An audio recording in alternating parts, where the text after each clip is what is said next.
Dale.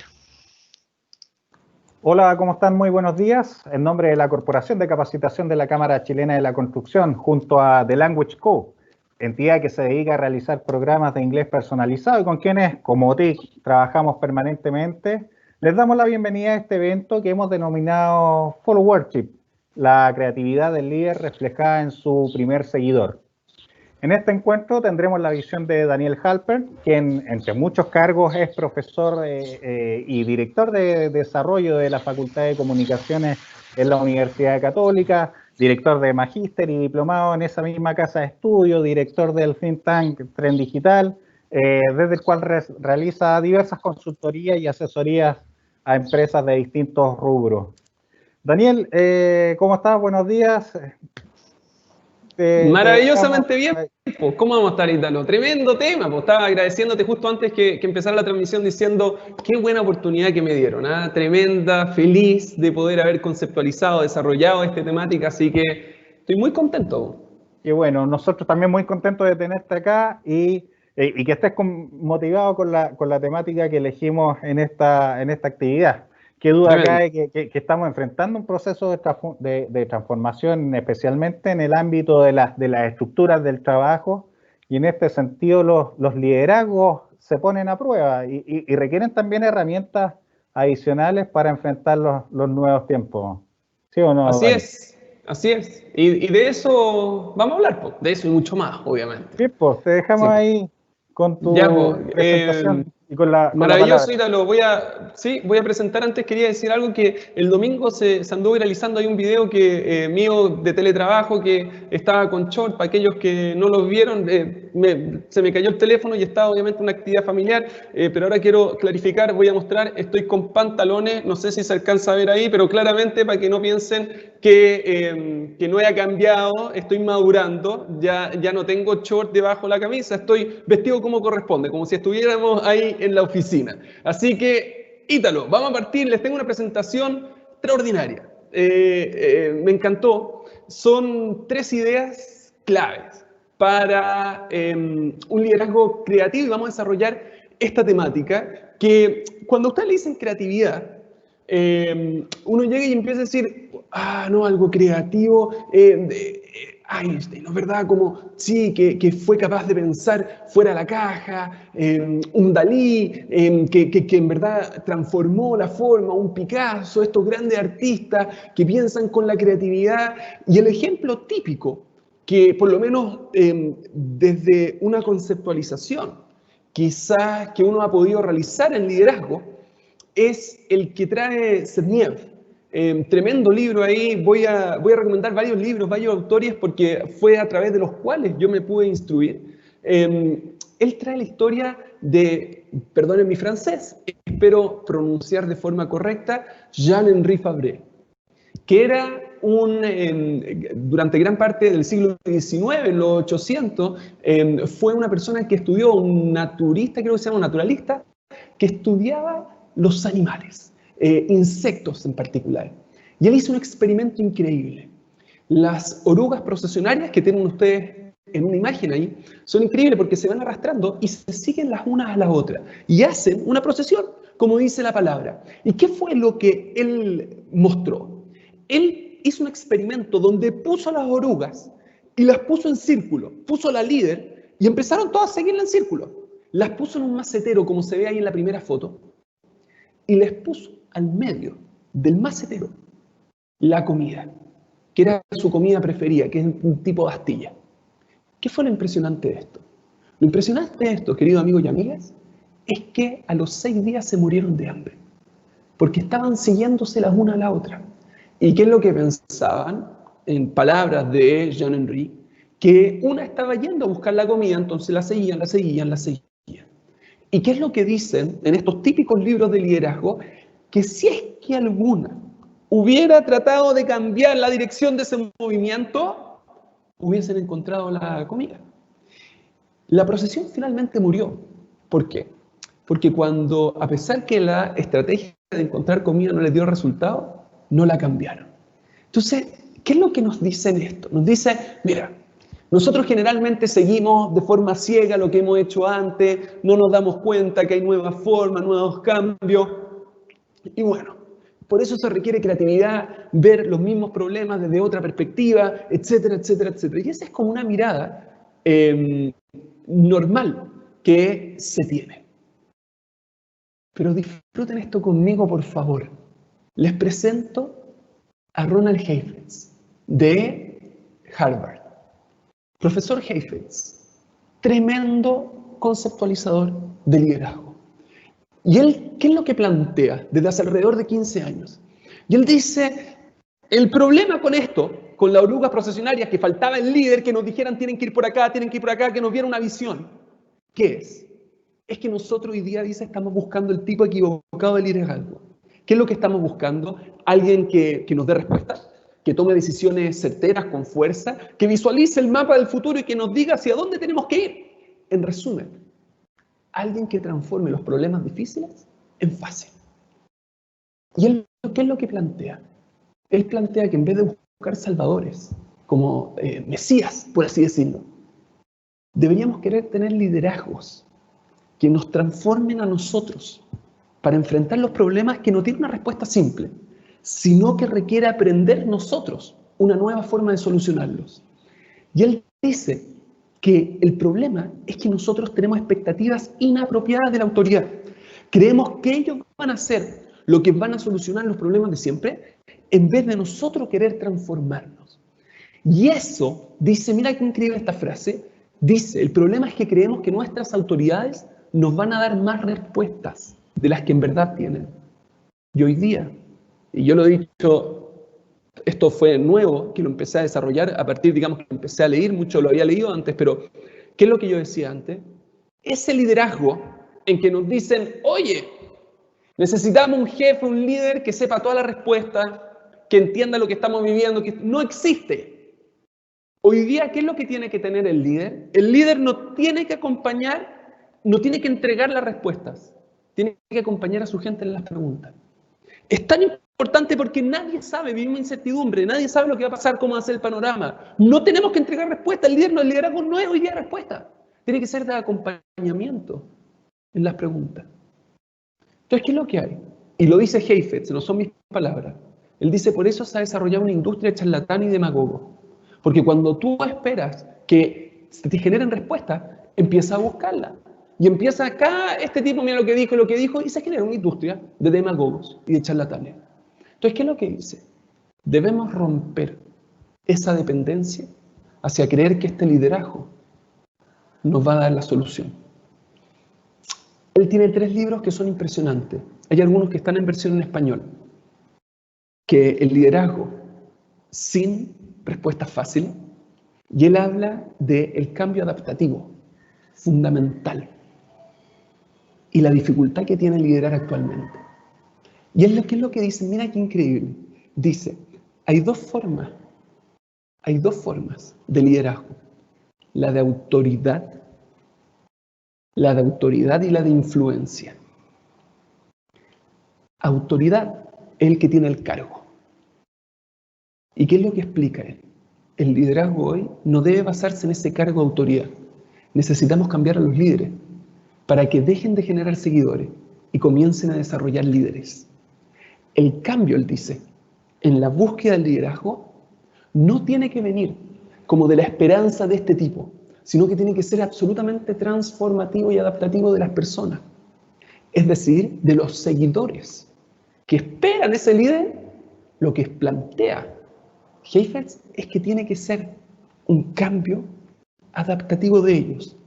Y lo que es más impresionante de todo, ustedes tienen ahí una revista Times del año 2008, antes que Obama fuese escogido presidente.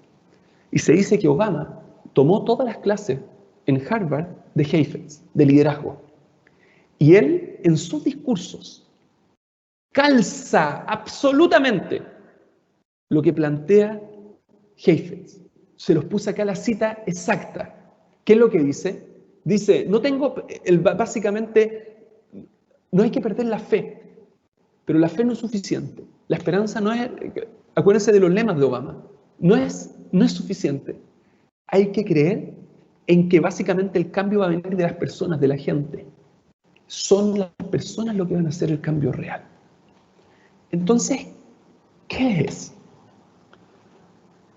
Lo que distingue al líder, acorde a toda esta mirada, en que nuevamente yo lo primero que tengo que hacer es cómo genero un cambio en las personas.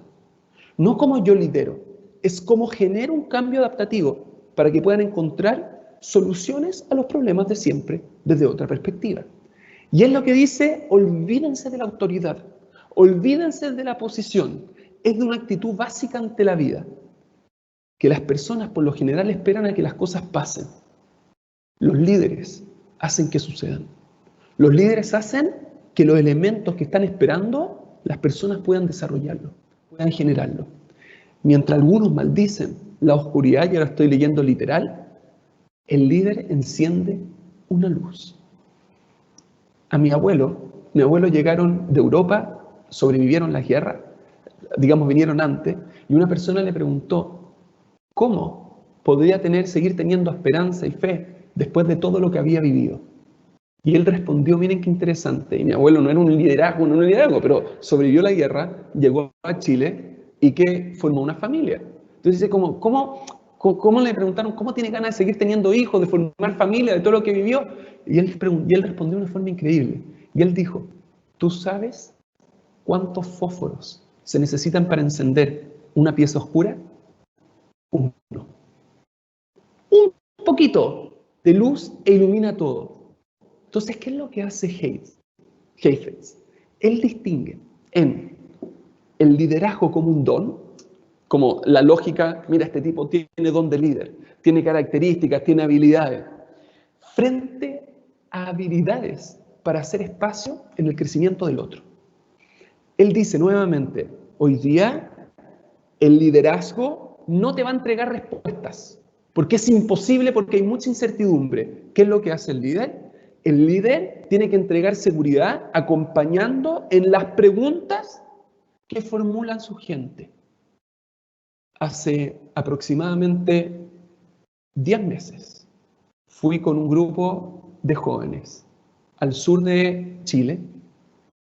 Fui a, ¿cómo se llamaba? Un volcán que queda en la 9ª región, se me olvidó ahora el nombre, y yo estaba a cargo de un grupo de adolescentes, como líder en el fondo, que tenían distintas temáticas, entonces era un poco para desconectarlos del mundo digital, y dentro de las actividades era subir un volcán.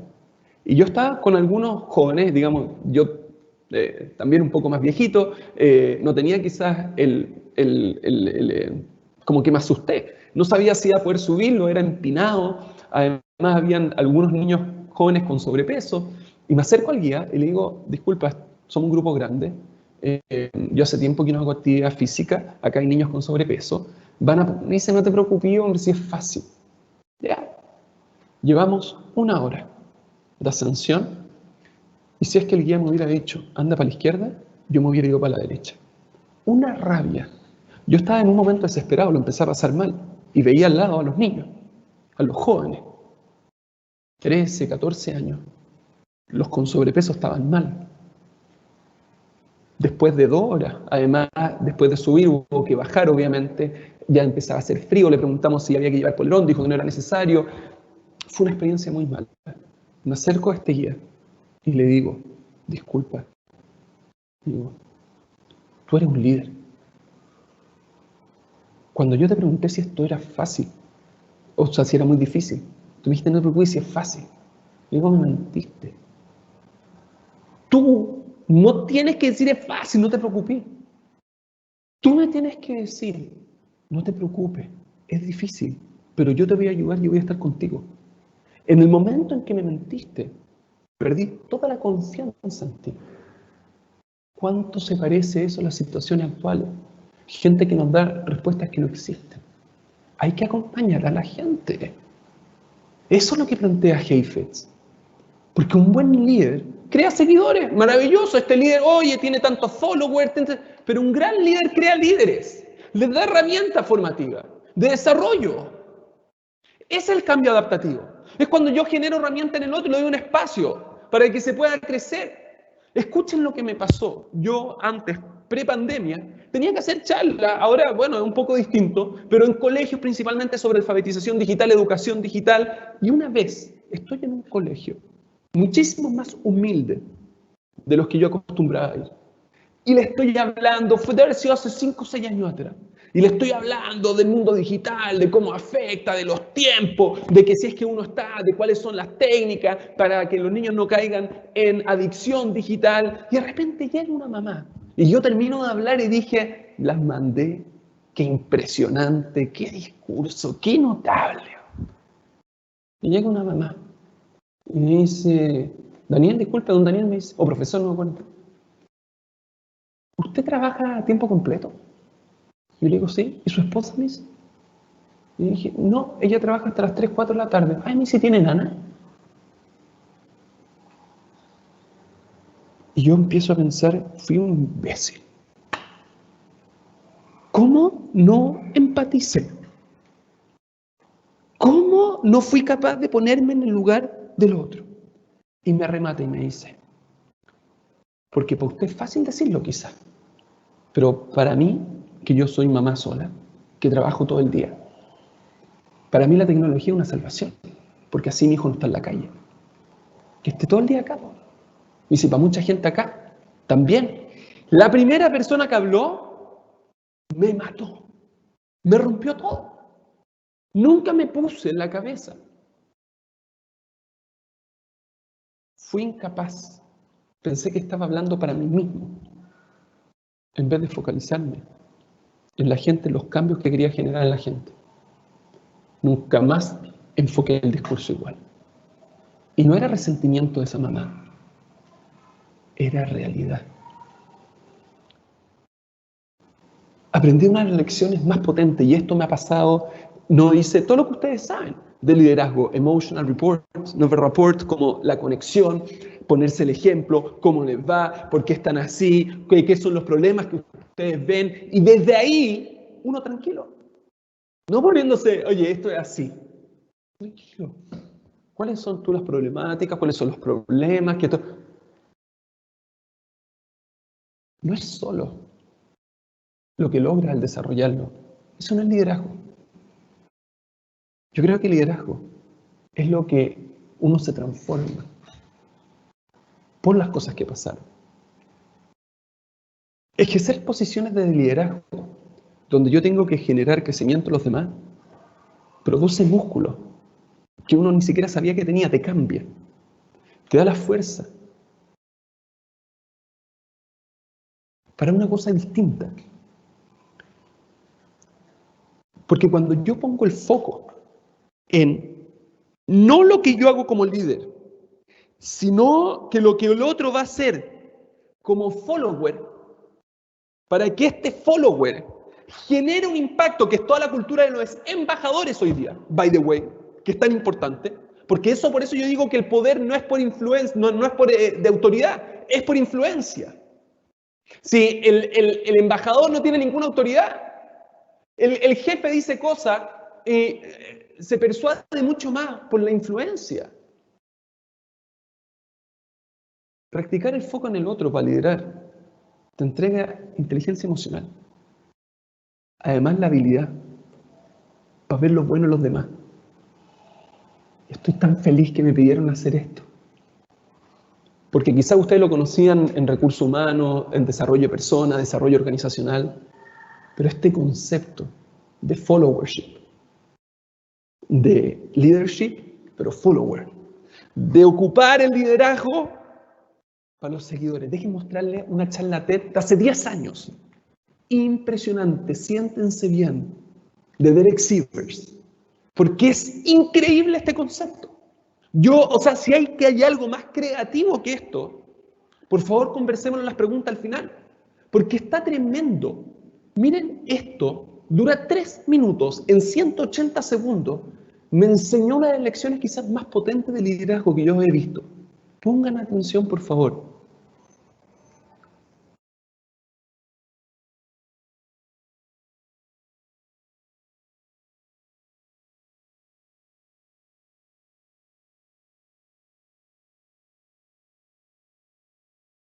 Está sin audio, Daniel. ¿Está sin audio? Sí, el video no se escucha. A ver, espérense, disculpen. Un minuto. Compartir, incluir audio. Vamos de vuelta.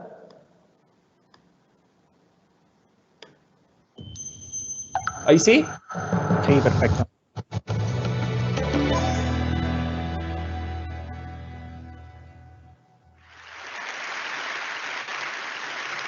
So ladies and gentlemen, at TED we talk a lot about leadership and how to make a movement. So let's watch a movement happen, start to finish, in under 3 minutes and dissect some lessons from it. First, of course you know, a leader needs the guts to stand out and be ridiculed. But what he's doing is so easy to follow. So here's his first follower with a crucial role. He's going to show everyone else how to follow. Now notice that the leader embraces him as an equal. So now it's not about the leader anymore, it's about them, plural. Now there he is calling to his friends. Now if you notice that the first follower is actually an underestimated form of leadership in itself. It takes guts to stand out like that. The first follower is what transforms a lone nut into a leader.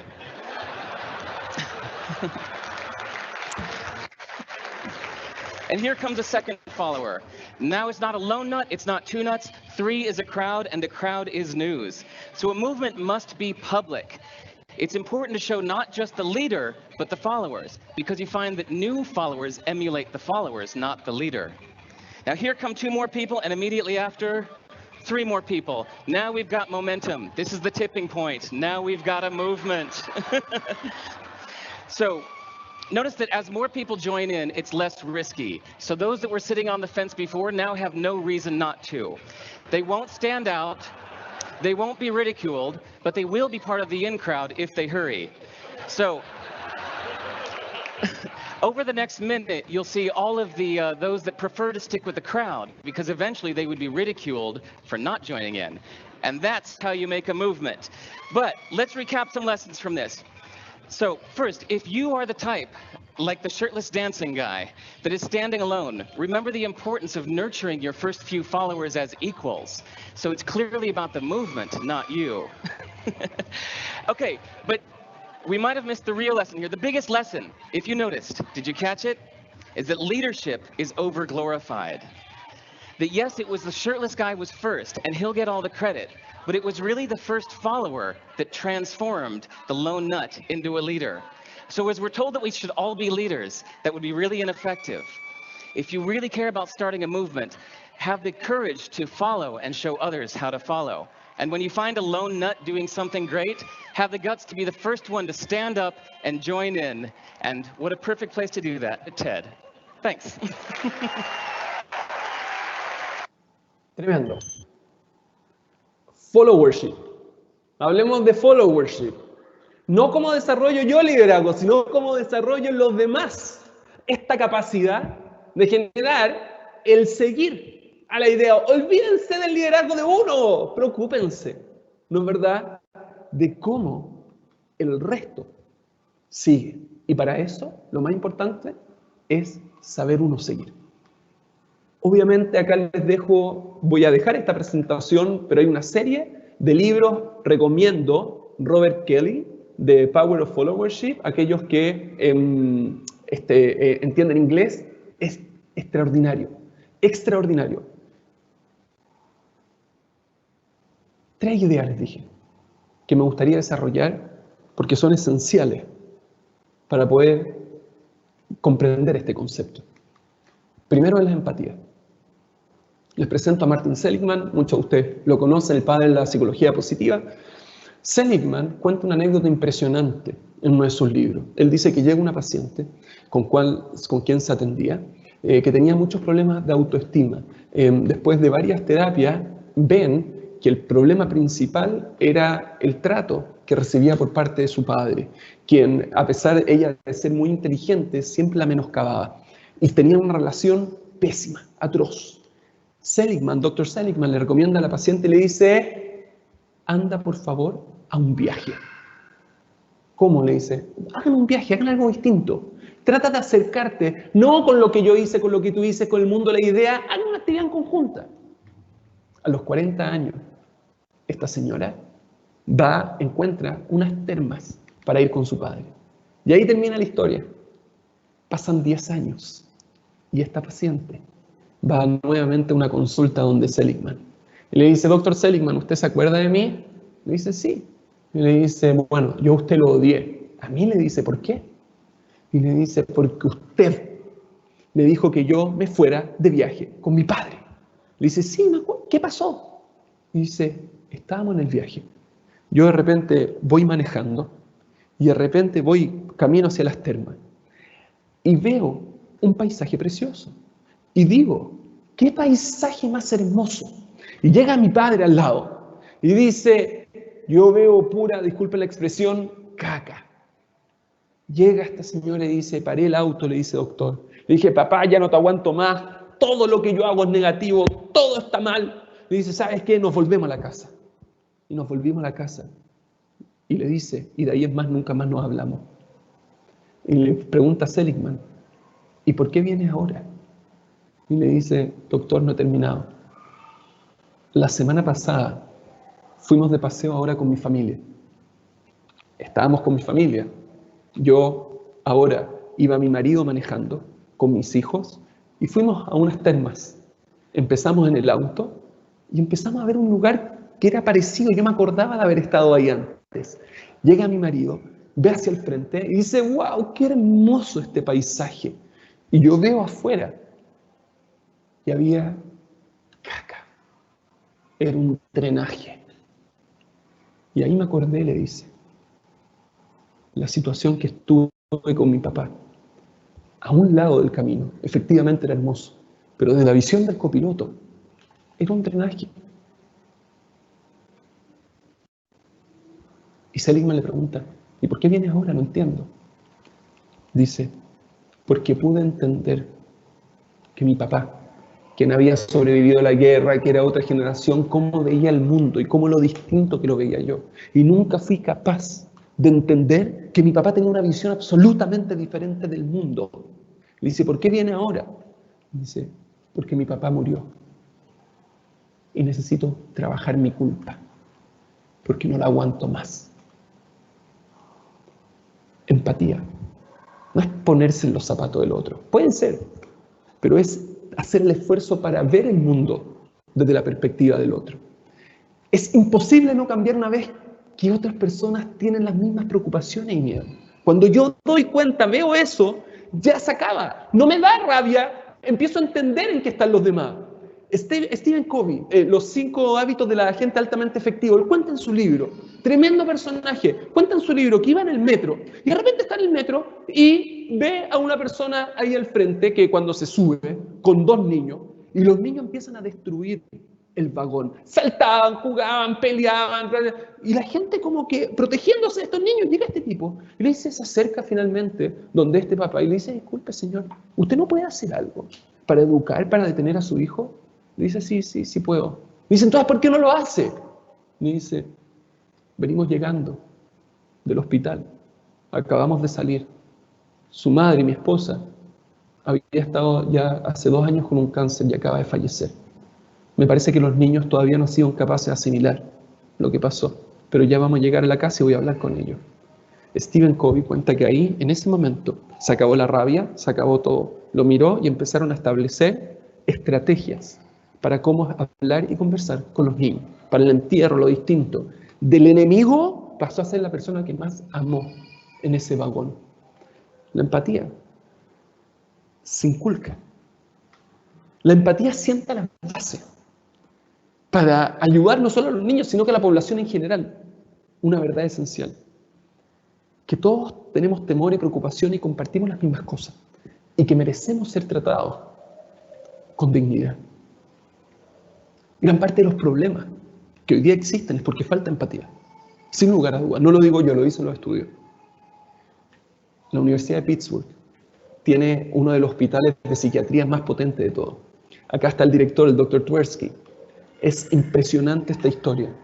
Él cuenta que un grupo de estudiantes de medicina que estaban haciendo la especialidad en psiquiatría Lo lleva a este hospital, este centro.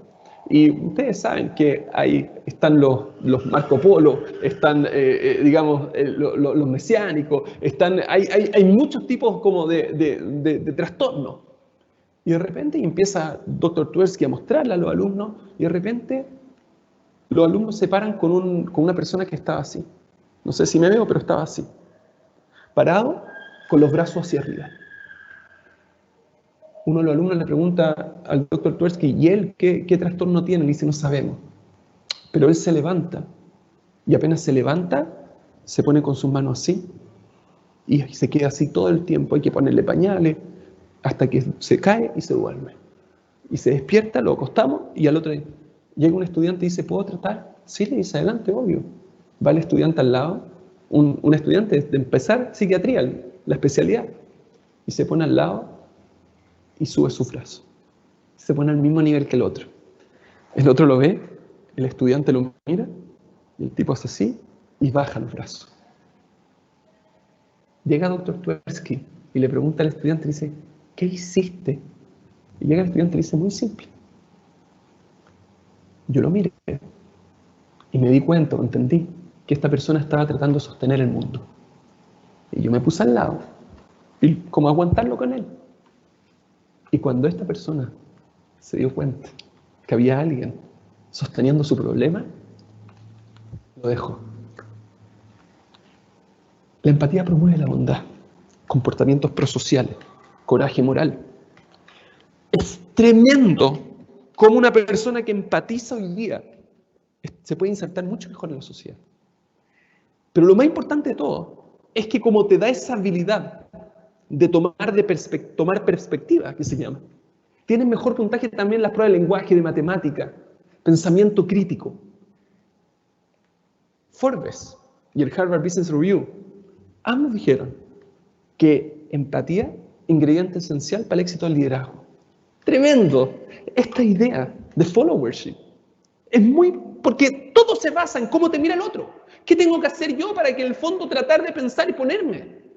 Pero no me hago grande. Una experiencia impresionante en Apoquindo. En la Pumanque está, frente de la Pumanque está Alonso Córdoba, Manquehue y Apoquindo. Y hay una calle que la cruza que se llama O'Connell.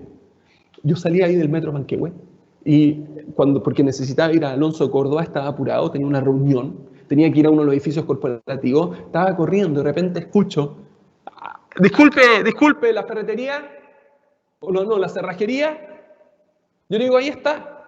Me dice, ¿dónde? Ahí está. Me dice, ¿dónde? Me dice, ahí está, ¿acaso no la ve? Yo iba apurado. Y se saca los lentes. Me dice, no. Soy una persona no vidente. Me quería morir. Me quería morir. Le dije, como que me acerqué, me tranquilicé, me acerqué, le tomé la mano. Le dije, no se preocupe, yo lo llevo. Y me hace así. No necesito que me lleve, lléveme. No necesito que me lleven, lléveme. Ahí sí que ya no sabía dónde meterme. Le digo, debe girar unos 30 grados, avanzar unos 20 pasos. Y va a encontrar ahí, hay 2 locales. El que tiene la puerta abierta, esa es la cerrajería.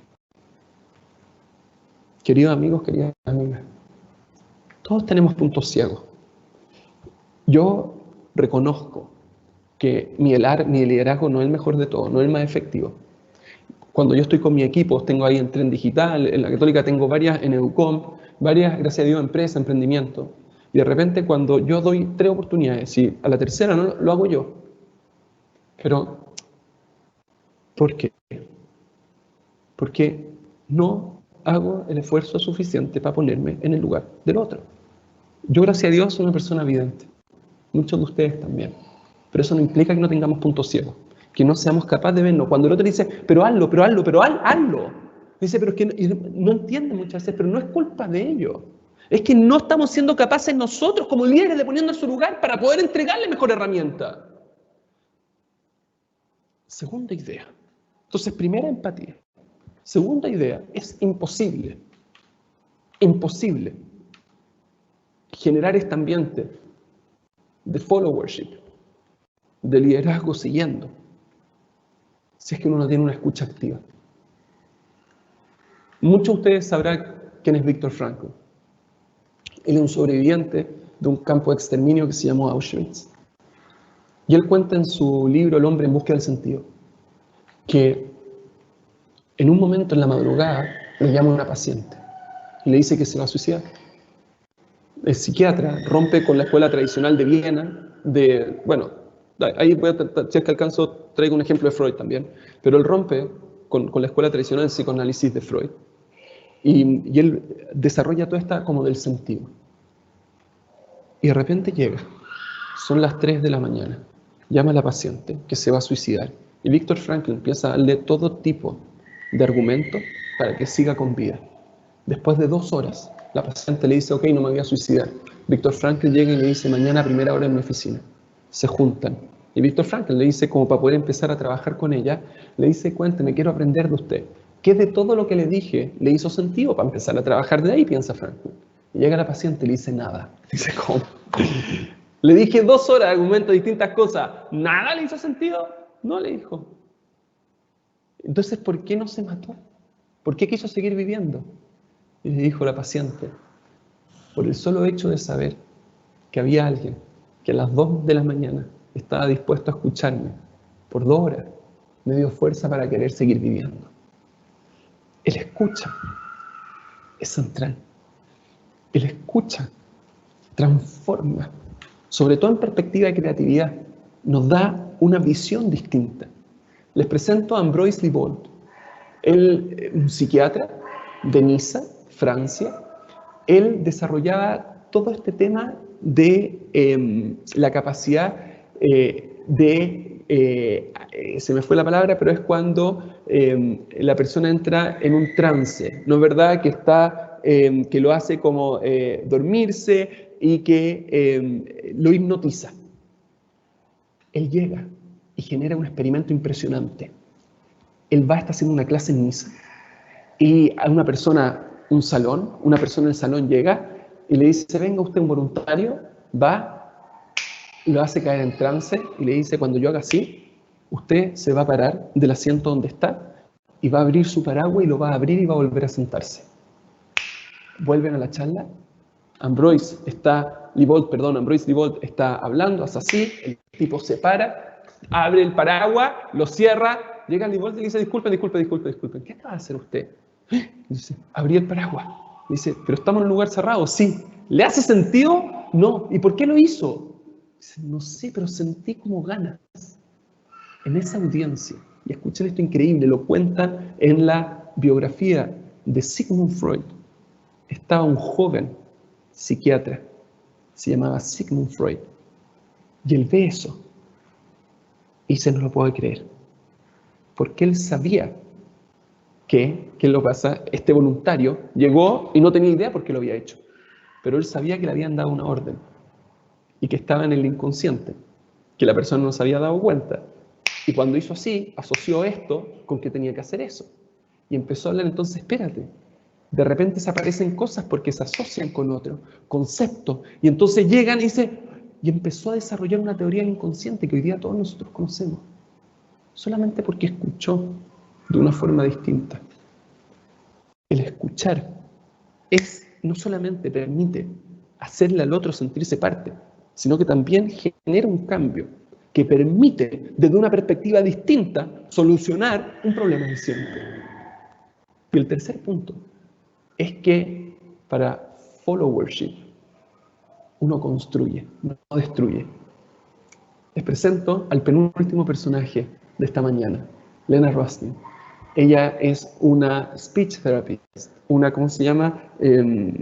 Que hace terapia vocal para las personas que no pueden hablar bien. Y ella ha escrito mucho, investigado un montón, falleció ya hace muchos años en Inglaterra. Pero ella, miren qué increíble y qué lindo esto. Ella aceptaba pacientes, pero con una condición. Durante la terapia, una vez al día, los pacientes se tenían que juntar con su familia y hablar de una cosa positiva que tenía cualquiera de las otras personas. ¿Qué tiene que ver eso? Muy simple. Ella veía el desarrollo a través de dos perspectivas. Una, yo era tartamudo, entonces tenía que ir al fonoaudiólogo, esa es la palabra, fonoaudiólogo. Y me ponían un lápiz acá porque no podía decir la R tampoco, y mi hermano me molestaba, no me podía decir la CH, porque decía Sanso, por ejemplo, entonces me decía Sancito, Sancito Panza. Y cada vez que, por ejemplo, yo quería decir algo en la mesa, oye, pues Sancito, apúrate. Entonces, ¿qué es lo que ella entendió? Ella entendió en la terapia que hay una parte técnica, que son el ejercicio, pero hay otra parte que es más social, que es del atreverse, que es desarrollar fuerza. Ella obligaba a cada persona que veía a las familias como un sistema y decía que la única posibilidad que una persona se desarrolle y crezca y pueda superar ciertas trabas no es solamente con la parte técnica, es teniendo la seguridad con su entorno para poder hacerlo. Lo que ella hacía, básicamente lo que hoy día se conoce como una cultura de reforzamiento positivo. Lo que ustedes vieron en el video, si es que la persona hubiera tomado al primer seguidor y lo hubiera hecho ser parte de un movimiento y que uno ya no hubiera distinguido cuál es el líder, cuál es el primer seguidor, eso no pasa. Te quieres sentir importante. Quieres que el resto haga sentir al otro importante. Y termino con una frase impresionante de Maya Angelou. Y dice así, después en las preguntas puedo poner también mucho más énfasis en algunas cosas, no tengo mucho tiempo. Pero dice así, Maya Angelou, dice así, he aprendido que la gente olvidará lo que dijiste, de verdad, olvidará lo que hiciste, pero nunca olvidará cómo lo hiciste sentir.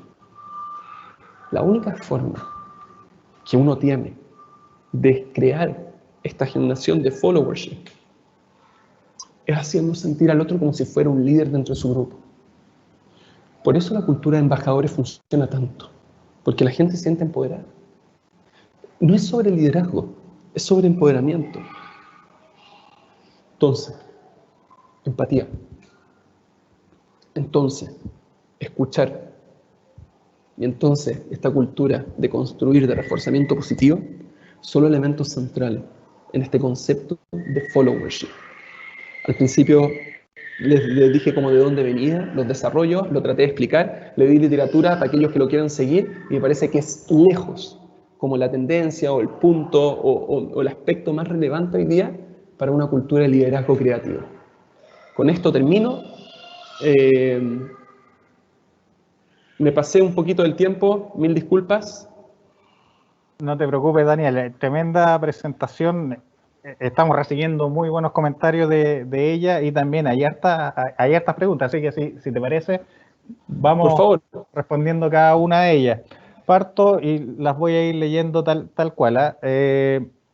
¿Cómo se obtienen las respuestas a una solución?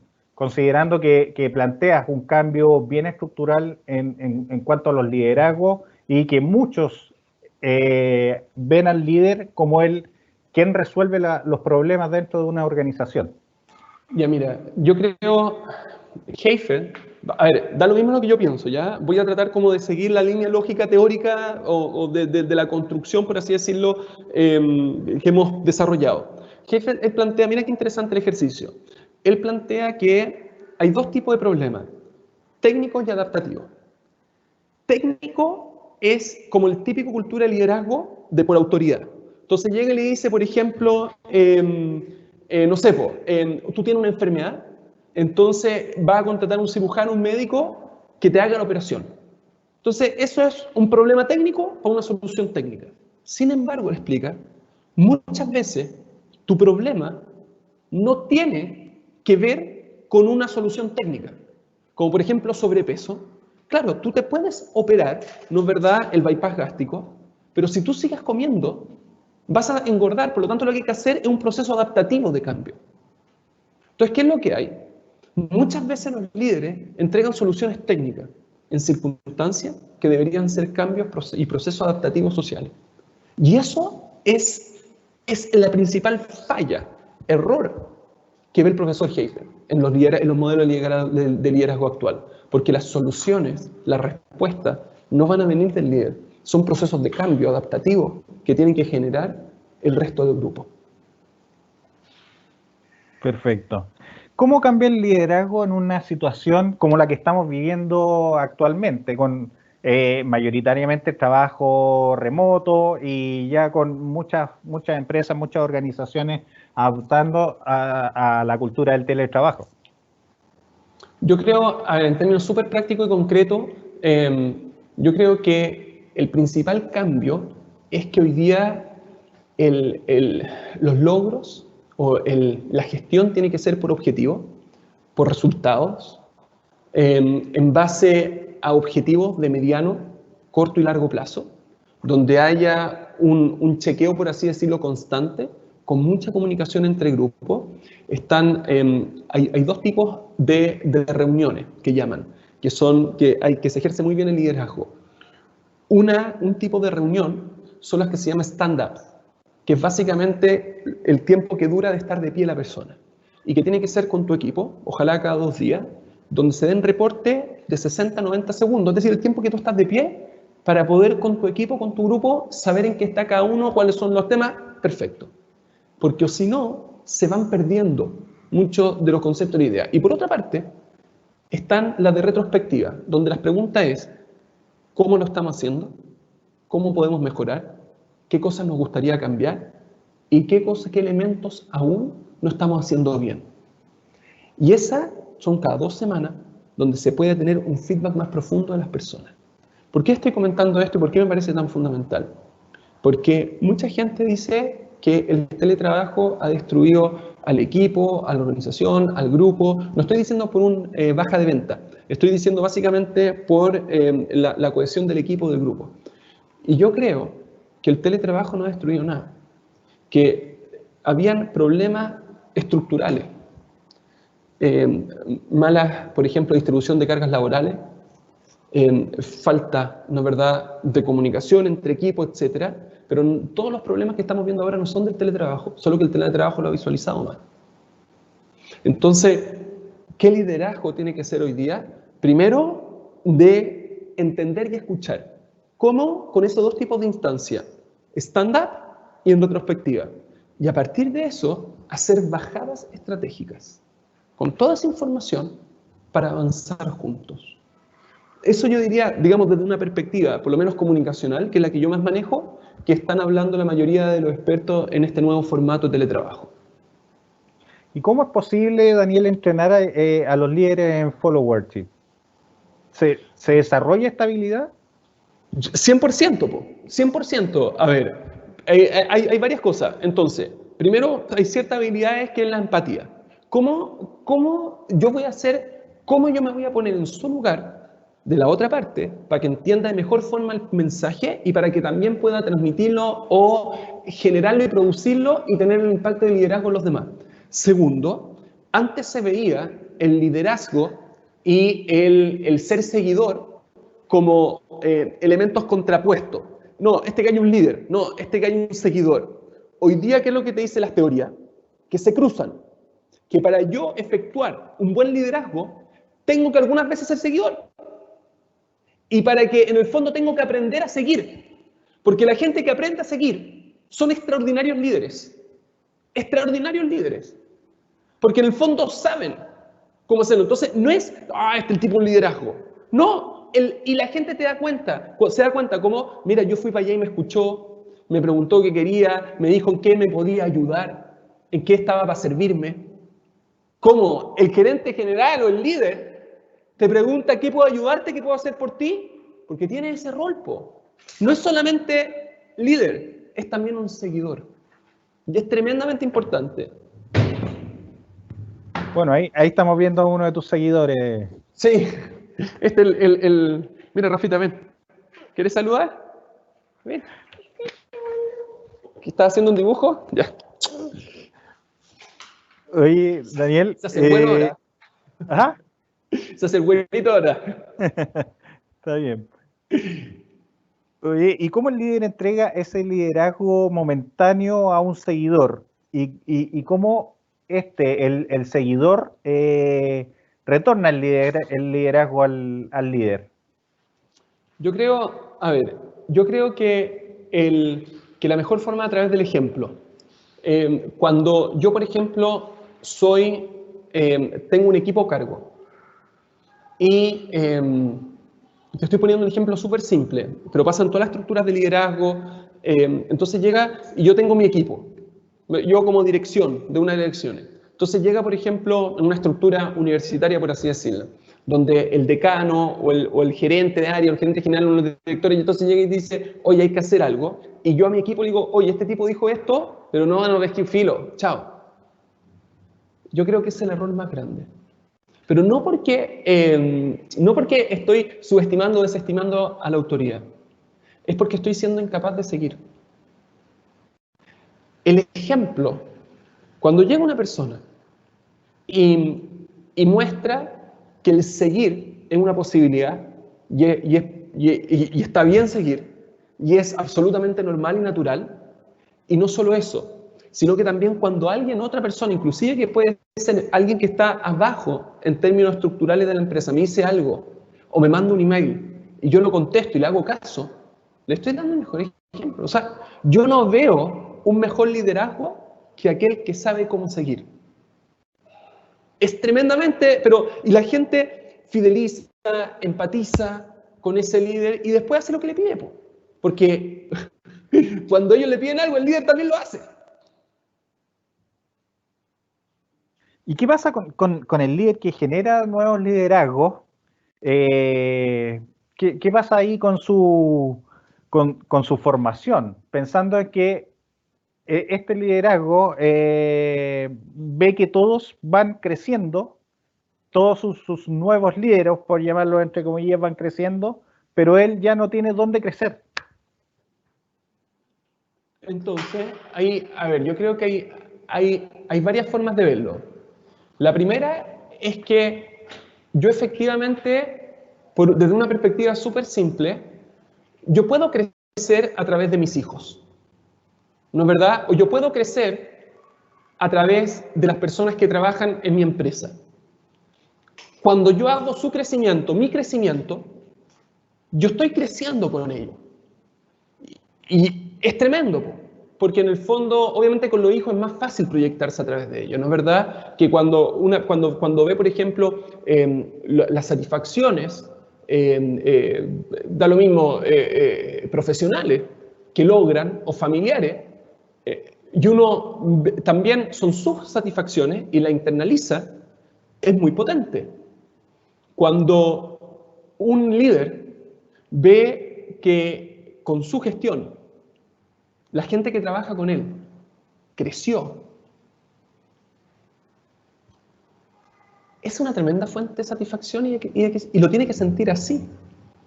Ahora, tú tienes razón. ¿Qué pasa cuando ya no hay más posibilidades? Obviamente que también sucede. Y está perfecto que exista un cambio organizacional, pero en el fondo, lo que a mí me da susto es que la persona muchas veces no ve los logros del otro como sus logros. Entonces, finalmente termina priorizando solamente lo que le atañe a él. Y me parece que es un problema. Me parece que es un problema. Está bien, está todo perfecto, pero yo creo que es fundamental que uno aprenda a ver los logros de las demás como suyos propios.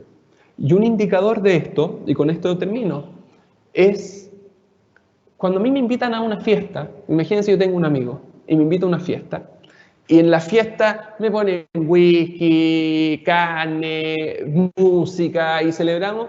Pucha, es re fácil alegrarse con la alegría de los demás. Pero ¿qué pasa cuando este amigo me cuenta una muy buena noticia de él? Es fácil alegrarse con los demás, pero de los demás, ¿yo me alegro? Esa es una herramienta que se desarrolla y te obliga, por así decirlo, a salirte de ti. ¿Yo me alegro con las buenas noticias de los demás? Estamos claros que todos nos alegramos con los demás. La pregunta es si nos alegramos de los demás. Y ese yo creo que es un tremendo indicador que prueba cuán buen líder soy. En ese punto.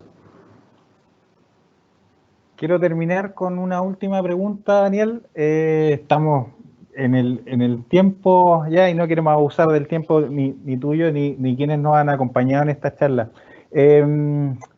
Ángela pregunta, en el trabajo, ¿cómo podemos integrar estos conceptos de followership si un jefe no es necesariamente un líder?